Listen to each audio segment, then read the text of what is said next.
दोस्तों, आइए सुनते हैं मुंशी प्रेमचंद जी द्वारा लिखी हुई एक कहानी। कहानी का नाम है ज्योति। विधवा हो जाने के बाद बूटी का स्वभाव बहुत कटु हो गया था। जब बहुत जी जलता तो अपने मृत पति को कोसती, आप तो सिधार गए, मेरे लिए यह जंजाल छोड़ गए। जब इतनी जल्दी जाना था तो ब्याह ना जाने किस लिए किया। घर में भुनी भांग नहीं, चले थे ब्याह करने। वह चाहती तो दूसरी सगाई कर लेती, अहीरों में इसका रिवाज है। वह देखने सुनने में भी बुरी न थी। दो एक आदमी तैयार भी थे, लेकिन बूटी पतिव्रता कहलाने के मोह को न छोड़ सकी। और यह सारा क्रोध उतरता था बड़े लड़के मोहन पर, जो अब 16 साल का था। सोहन अभी छोटा था और मैना लड़की थी। ये दोनों अभी किसी लायक न थे। अगर यह तीनों ना होते तो बूटी को क्यों इतना कष्ट होता। जिसका थोड़ा सा काम कर देती वही रोटी कपड़ा दे देता, जब चाहती किसी के सिर बैठ जाती। अब अगर वह कहीं बैठ जाए तो लोग यही कहेंगे कि 3-3 बच्चों के होते इसे यह क्या सूझी। मोहन भरसक उसका भार हल्का करने की चेष्टा करता। गायों भैंसों की सानी पानी दुहना मथना यह सब कर लेता, लेकिन बूटी का मुंह सीधा ना होता था। वह रोज एक ना एक खुच्चा निकालती रहती, पर मोहन ने भी उसकी घुड़कियों की परवाह करना छोड़ दिया था। पति उसके सिर गृहस्थी का यह भार पटक कर क्यों चला गया, उसे यही गिला था। बेचारी का सर्वनाश ही कर दिया। न खाने का सुख मिला, न पहनने ओढ़ने का, न और किसी बात का। इस घर में क्या आई मानो भट्टी में पड़ गई। उसकी वैधव्य साधना और अतृप्त भोग लालसा में सदैव द्वंद्व सा मचा रहता था, और उसकी जलन में उसके हृदय की सारी मृदुता जलकर भस्म हो गई थी। पति के पीछे और कुछ नहीं तो बूटी के पास 400-500 के गहने थे, लेकिन एक एक करके सब उसके हाथ से निकल गए। उसी मोहल्ले में उसकी बिरादरी में कितनी ही औरतें थीं, जो उससे जेठी होने पर भी गहने झमका कर, आंखों में काजल लगाकर, मांग में सिंदूर की मोटी सी रेखा डालकर मानो उसे जलाया करती थीं। इसलिए अब उनमें से कोई विधवा हो जाती तो बूटी को खुशी होती, और यह सारी जलन वह लड़कों पर निकालती, विशेषकर मोहन पर। वह शायद सारे संसार की स्त्रियों को अपने ही रूप में देखना चाहती थी। कुत्सा में उसे विशेष आनंद मिलता था। उसकी वंचित लालसा जल न पाकर ओस चाट लेने में ही संतुष्ट होती थी। फिर यह कैसे संभव था कि वह मोहन के विषय में कुछ सुने और पेट में डाल ले। ज्यों ही मोहन संध्या समय दूध बेचकर घर आया, बूटी ने कहा, देखती हूं तू अब सांड बनने पर उतारू हो गया है। मोहन ने प्रश्न के भाव से देखा। कैसा सांड? बात क्या है? तू रुपया से छिप छिप कर नहीं हंसता बोलता, उस पर कहता है कैसा सांड? तुझे लाज नहीं आती? घर में पैसे पैसे की तंगी है, और वहां उसके लिए पान लाए जाते हैं, कपड़े रंगाए जाते हैं। मोहन ने विद्रोह का भाव धारण किया। अगर उसने मुझसे 4 पैसे के पान मांगे तो क्या करता? कहता कि पैसे दे तो लाऊंगा। अपनी धोती रंगने को दी तो उससे रंगाई मांगता। मोहल्ले में एक तू ही धन्ना सेठ है, और किसी से उसने क्यों ना कहा? या वह जाने मैं क्या बताऊं? तुझे अब छैला बनने की सूझती है। घर में कभी 1 पैसे का पान लाया? यहाँ पान किसके लिए लाता? क्या तेरे लिए घर में सब मर गए हैं? मैं ना जानता था तुम पान खाना चाहती हो। संसार में 1 रुपया ही पान खाने जोग है। शौक सिंगार की भी तो उम्र होती है। बूटी जल उठी। उसे बुढ़िया कहना मानो उसकी सारी साधना पर पानी फेर देना था। बुढ़ापे में उन साधनों का महत्व ही क्या, जिस त्याग कल्पना के बल पर वह स्त्रियों के सामने सिर उठाकर चलती थी, उस पर इतना कुठाराघात। इन्हीं लड़कों के पीछे उसने अपनी जवानी धूल में मिला दी। उसके आदमी को मरे आज 5 साल हुए। तब उसकी चढ़ती जवानी थी। 3 बच्चे भगवान ने उसके गले मढ़ दिए। नहीं तो अभी वह है कितने दिन की। चाहती तो आज वह भी होठ लाल किए, पांव में महावर लगाए, अनवट बिछुए पहने मटकती फिरती। यह सब कुछ उसने इन लड़कों के कारण त्याग दिया और आज मोहन उसे बुढ़िया कहता है। रुपया उसके सामने खड़ी कर दी जाए तो वह चुहिया सी लगे, फिर भी वह जवान है और बूटी बुढ़िया है। बोली, हाँ और क्या, मेरे लिए तो फटे चीथड़े पहनने के दिन है। जब तेरा बाप मरा तो मैं रुपया से 2 ही 4 साल बड़ी थी। उस वक्त कोई घर कर लेती तो तुम लोगों को कहीं पता न लगता। गली गली भीख मांगते फिरते, लेकिन मैं कह देती हूँ, अगर तू फिर उससे बोला तो या तो तू ही घर में रहेगा या मैं रहूंगी। मोहन ने डरते डरते कहा, मैं उसे बात दे चुका हूँ अम्मा। कैसी बात? सगाई की। अगर रुपया मेरे घर में आई तो झाड़ू मारकर निकाल दूंगी।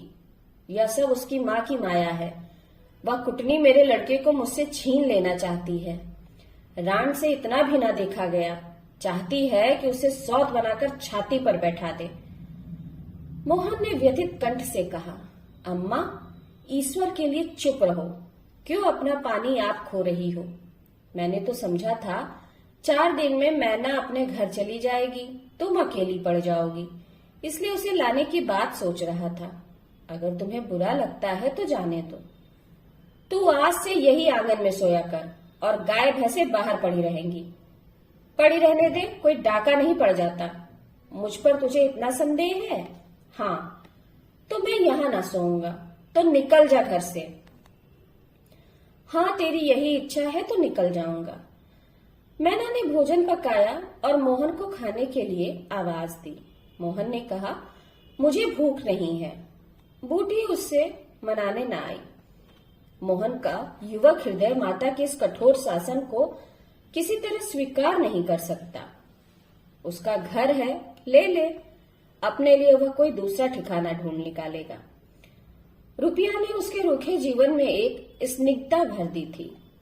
जब वह एक अव्यक्त कामना से चंचल हो रहा था, जीवन को सूना सूना लगता था, रुपया ने नव बसंत की भांति आकर उसे पल्लवित कर दिया। मोहन को जीवन में एक मीठा स्वाद मिलने लगा। कोई काम करना होता पर ध्यान रुपया की ओर लगा रहता। सोचता उसे क्या दे दे कि वह प्रसन्न हो जाए। अब वह कैसा मुंह लेकर उसके पास जाए?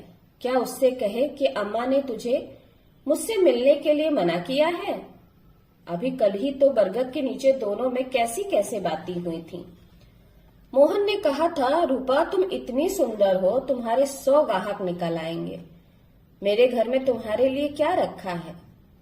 इस पर रुपया ने जो जवाब दिया था वही संगीत की तरह अब भी उसके प्राण में बसा हुआ था।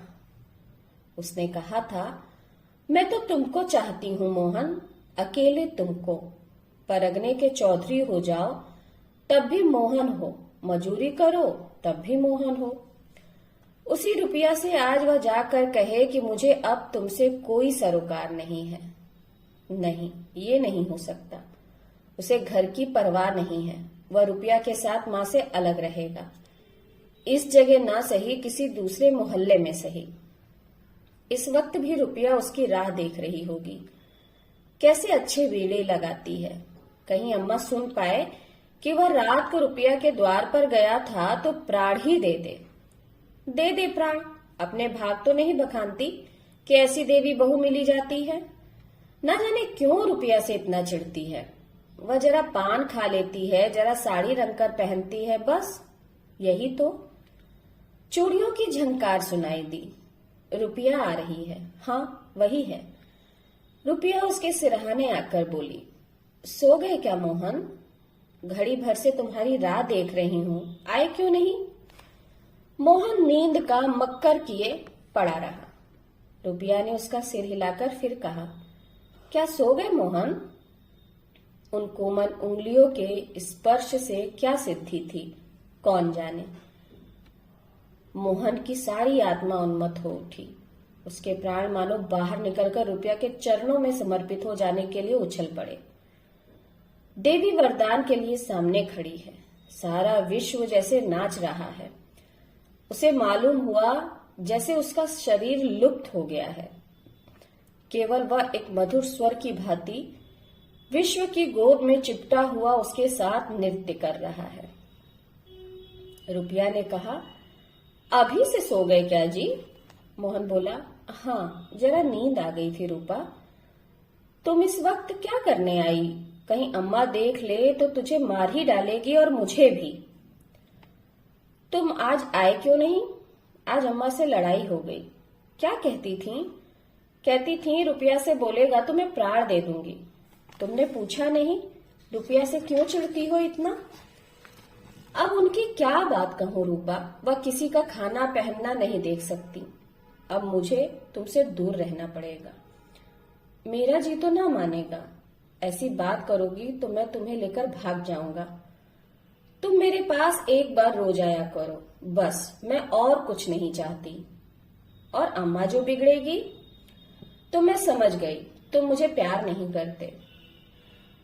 मेरा बस होता तो तुमको अपने प्राण में रख लेता। इसी समय घर के किवाड़ खटके। रुपया भाग गई। मोहन दूसरे दिन सोकर उठा तो उसके हृदय में आनंद का सागर सा भरा हुआ था। वह सोहन को बराबर डांटता रहता था। सोहन आलसी था, घर के काम धंधे में जी न लगाता था। मोहन को देखते ही वह साबुन छिपाकर भाग जाने का अक्सर खोजने लगता था। मोहन ने मुस्कुराकर कहा, धोती बहुत मैली हो गई है सोहन, धोबी को क्यों नहीं दे देते? सोहन को इन शब्दों में स्नेह की गंध आई। धोबिन पैसे मांगती है तो पैसे अम्मा से क्यों नहीं मांग लेते? अम्मा कौन पैसे दे देती है? तुम मुझसे ले लो। यह कहकर उसने एक इकन्नी उसकी ओर फेंक दी। सोहन प्रसन्न हो गया। भाई और माता दोनों ही उसे धिक्कारते रहते थे। बहुत दिनों बाद आज उसे स्नेह की मधुरता का स्वाद मिला। उसने इकन्नी उठा ली और धोती को वहीं छोड़कर गाय को खोलकर ले चला। मोहन ने कहा, रहने दो, मैं इसे लेकर जाता हूं। सोहन ने पघैया मोहन को देकर फिर पूछा, तुम्हारे लिए चीलम रख लाऊं? जीवन में आज पहली बार सोहन ने भाई के प्रति ऐसा सद्भाव प्रकट किया था। इसमें क्या रहस्य है, यह मोहन की समझ में नहीं आया। बोला, आग हो तो रख लाओ। मैना सिर के बाल खोले आंगन में बैठी घरौंदा बना रही थी। मोहन को देखते ही उसने घरौंदा बिगाड़ दिया और आंचल से बाल छिपाकर रसोई घर में बर्तन उठाने चली। मोहन ने पूछा, क्या खेल रही थी मैना? मैना डरी हुई बोली, कुछ नहीं तो। तू तो बहुत अच्छे घरौंदे बनाती है, जरा बना देखूं। मैना का रुआसा चेहरा खिल उठा। प्रेम के शब्द में कितना जादू है। मुंह से निकलते ही जैसे सुगंध फैल गई। जिसने सुना उसका हृदय खिल उठा। जहां भय था वहां विश्वास चमक उठा। जहां कटुता थी वहां अपनापन झलक पड़ा। चारों ओर चेतना दौड़ गई। कहीं आलस्य नहीं, कहीं खिन्नता नहीं। मोहन का हृदय आज प्रेम से भरा हुआ है। उसमें सुगंध का विकर्षण हो रहा है। मैना घरौंदा बनाने बैठ गई। मोहन ने उसके उलझे हुए बालों को सुलझाते हुए कहा, तेरी गुड़िया का ब्याह कब होगा मैना? न्योता दे, कुछ मिठाई खाने को मिले। मैना का मन आकाश में उड़ने लगा। अब भैया पानी मांगे तो वह लोटे को राख से खूब चमचमा कर पानी लेकर आती थी। अम्मा पैसे नहीं देती। गुड्डा तो ठीक हो गया है, टीका कैसे भेजूं? कितने पैसे लेगी? 1 पैसे के बताशे लूंगी और 1 पैसे का रंग। जोड़े तो रंगे जाएंगे कि नहीं? तो 2 पैसे में तेरा काम चल जाएगा। हाँ, 2 पैसे दे दो भैया, तो मेरी गुड़िया का ब्याह धूमधाम से हो जाए। मोहन ने 2 पैसे हाथ में लेकर मैना को दिखाए। मैना लपकी। मोहन ने हाथ ऊपर उठाया। मैना ने हाथ पकड़कर नीचे खींचना शुरू किया। मोहन ने उसे गोद में उठा लिया। मैना ने पैसे ले लिए और नीचे उतरकर नाचने लगी। फिर वो अपनी सहेलियों को विवाह का न्योता देने के लिए भागी। उसी वक्त बूटी गोबर का झावा लिए हुए वहां आ पहुंची। मोहन को खड़े देखकर वह कठोर स्वर में बोली, अभी तक मटर गश्ती ही हो रही है, भैंस कब दुही जाएगी? आज बूटी को मोहन ने विद्रोह भरा जवाब न दिया, जैसे उसके मन में माधुर्य का कोई सोता सा खुल गया हो। माता को गोबर का बोझ लिए देखकर उसने झावा उसके सिर से उतार लिया। बूटी ने जोर देते हुए कहा, रहने दे, जाकर भैंस दो, मैं तो गोबर लेकर जाती हूं। तुम इतना भारी बोझ क्यों उठा लेती हो? मुझे क्यों नहीं बुला लेती? माता का हृदय वात्सल्य से गदगद हो उठा। तू जा, अपना काम देख, मेरे पीछे क्यों पड़ता है? गोबर निकालने का काम मेरा है। और दूध कौन दुहेगा? वह भी मैं करूंगा। तू इतना बड़ा जोधा है कि सारे काम कर लेगा। जितना कहता हूं उतना कर लूंगा। तो मैं क्या करूंगी? तुम लड़कों से काम लो, जो तुम्हारा धर्म है। मेरी सुनता है कोई? आज मोहन बाजार से दूध पहुंचाकर लौटा तो पान, कत्था, सुपारी, एक छोटा सा पानदान और थोड़ी सी मिठाई लाया। बूटी बिगड़कर बोली, आज पैसे कहीं फालतू मिल गए थे क्या? इस तरह उड़ाएगा तो कितने दिन निभा होगा? मैंने तो एक पैसा भी नहीं उड़ाया अम्मा। पहले मैं समझता था तुम पान खाती ही नहीं, तो अब मैं पान खाऊंगी? हाँ और क्या, जिसके दो दो जवान बेटे हों, क्या वह इतना शौक भी नहीं करे? बूटी के सूखे कठोर हृदय में कहीं से कुछ हरियाली निकल आई। एक नन्ही सी कोपल थी, उसके अंदर कितना रस था। उसने मैना और सोहन को एक एक मिठाई दे दी और एक मोहन को देने लगी। मिठाई तो लड़कों के लिए लाया था अम्मा, और तू तो बूढ़ा हो गया। क्यों? इन लड़कों के सामने तो बूढ़ा ही हूं, लेकिन मेरे सामने तो लड़का ही है। मोहन ने मिठाई ले ली। मैना ने मिठाई पाते ही गप से मुंह में डाल ली थी। वह केवल मिठाई का स्वाद जीभ पर छोड़कर कब की गायब हो चुकी थी। मैना मोहन को ललचाई आंखों से देखने लगी। मोहन ने आधा लड्डू तोड़कर मैना को दे दिया। एक मिठाई दोने में बची थी। बूटी ने उसे मोहन की तरफ बढ़ाकर कहा, लाया भी तो इतनी सी मिठाई, ये ले ले। मोहन ने आधी मिठाई मुंह में डालकर धीरे से कहा, वह तुम्हारा हिस्सा है अम्मा। तुम्हें खाते देखकर मुझे जो आनंद मिलता है उसमें मिठास से ज्यादा स्वाद है। उसने आधी मिठाई सोहन और आधी मोहन को दे दी, फिर पानदान खोलकर देखने लगी। आज जीवन में पहली बार उसे यह सौभाग्य प्राप्त हुआ है। धन्य भाग कि पति के राज में वह जिस विभूति के लिए तरसती रही, वह लड़के के राज में मिली। पानदान में कई कुल्हियां हैं और देखो, दो छोटी छोटी चिमचियां भी हैं। ऊपर कड़ा लगा हुआ है, जहां चाहो लटका कर ले जाओ। ऊपर की तस्तरी में पान रखे जाएंगे। मोहन ज्यों ही बाहर चला गया, उसने पानदान को मांस धोकर उसमें चूना कत्था भरा, सुपारी काटी, पान को भिगोकर तस्तरी में रखा, तब एक बीड़ा लगाकर खाया। उस बीड़े के रस ने जैसे उसके वैधव्य की कटुता को स्निग्ध कर दिया। मन की प्रसन्नता व्यवहार में उदारता बन जाती है। अब वह घर में नहीं बैठ सकती। उसका मन इतना गहरा नहीं है कि इतनी बड़ी विभूति उसमें जाकर गुम हो जाए। एक पुराना आईना पड़ा हुआ था, उसने उसमें मुंह देखा। होठों पर लाली है, मुंह लाल करने के लिए उसने थोड़े ही पान खाया है। धनिया ने आकर कहा, काकी तनिक रस्सी दे दो, मेरी रस्सी टूट गई है। कल बूटी ने साफ कह दिया होता, मेरी रस्सी गांव भर के लिए नहीं है, रस्सी टूट गई है तो बनवा लो। आज उसने धनिया को रस्सी निकालकर प्रसन्न मुख से दे दी और सद्भाव से पूछा, लड़के के दस्त बंद हुए कि नहीं धनिया? धनिया ने उदास मन से कहा, नहीं काकी, आज तो दिन भर दस्त आए हैं, शायद दांत आ रहे हैं।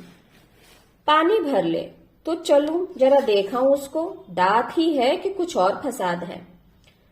किसी की नजर बजर तो नहीं लगी है? अब क्या जाने काकी, कौन जाने किसकी आंख फूटी है। चौचाल लड़कों को नजर का बड़ा डर लगता है। जिसने चूम कर बुला लिया, झट उसी की गोद में चला जाता है। ऐसा हंसता है कि तुमसे क्या कहूं। कभी कभी माँ की नजर भी लग जाया करती है। नहीं काकी, भला कोई अपने लड़के को नजर लगाएगा? यही तो तू नहीं समझती, नजर आप ही लग जाती है। धनिया पानी लेकर आई तो बूटी उसके साथ बच्चे को देखने चली।